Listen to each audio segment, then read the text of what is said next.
You can't prove religion. It's all myth. It's myth. You can't prove religion. You can't prove it. Prove it to me that Jesus existed. Prove to me that these Sure, no problem.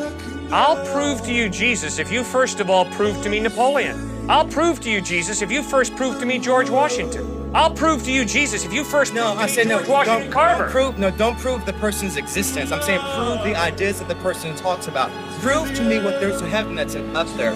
Prove to me that there's, that your God truly exists. Prove to me that these precepts of the Bible are truly what true revelation. Prove to me that these things are actually there. I'm an empiricist. Prove to me that they're there. All right, I'll do that. If, first of all, you prove to me that your taste buds are telling you the truth when they tell you you're drinking sour milk. Secondary rational, some things you can't prove, so then you fall upon faith. You can't prove. Sir, I'm sorry, I haven't communicated clearly. Sir, you can't prove a thing. To prove means to show it cannot be another way. You cannot prove a thing in life. You as a thinking human being don't base your life on proof. You base your life on evidence. What does the evidence point to? And you follow the evidence. To prove means to show. It cannot be another way.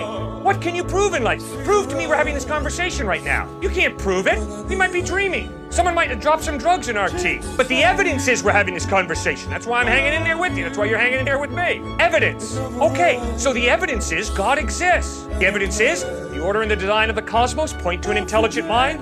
Moral absolutes point to some moral giver, lawgiver. Life comes from life. Never once have I ever seen life come from non-life. The atheist is someone who says, oh yeah, at some point, somewhere, at one time, in La La Land, life came from non-life. And I'm saying, all of my experience shows me life comes from life. Never once have I seen life come from non-life. Fourth piece of evidence, free will. If there is no God, you're just a hunk of biochemical reactions. That's all I am. You're not free. You're determined by your biochemical reactions. So am I. I'm sorry. I judge myself at night. I say, Cliff, when you spoke to that student, that was pretty rude. When you spoke to that student, boy, you displayed a lot of patience, man. Tomorrow, do that again and don't do that. I judge myself. I critique myself. I'm free. I don't have to do what I do. Well, if I'm free, it means there's more to me than just my biochemical makeup. There's a soul, a personality, an I that goes beyond the biochemical. I have a free will. Well, the free will can only exist if there's some type of God who creates me biochemically, but also gives me a will. It's not totally dependent upon my biochemical reactions. That's why I believe God exists. Now, why do I believe Jesus is reliable? Because the historical evidence of the way he lived, what he taught, how he died, how he rose from the dead, points to his credibility. If you live like Jesus lived, if you teach what he taught, if you die the way he died, loving and forgiving your enemies, and if 3 days later you rise from the dead, sir, I will listen very closely to everything you have to say, because the evidence is you're trustworthy. So that's why I believe in Jesus.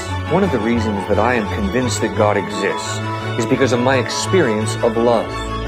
Love is not simply a chemical reaction. You can't x-ray a heart and find love. You can't take a blood sample from a person and pinpoint what love is. Love is intangible, non-physical. You can't show me a foot of love. You can't measure out a pound of love. It's an intangible value, but it's love that makes the world go round. It's love that makes a family a family. It's love that allows estranged husband and wife to forgive each other and to begin to love each other again. And Jesus Christ revealed that at the heart of the cosmos is a God who loves you and who loves me.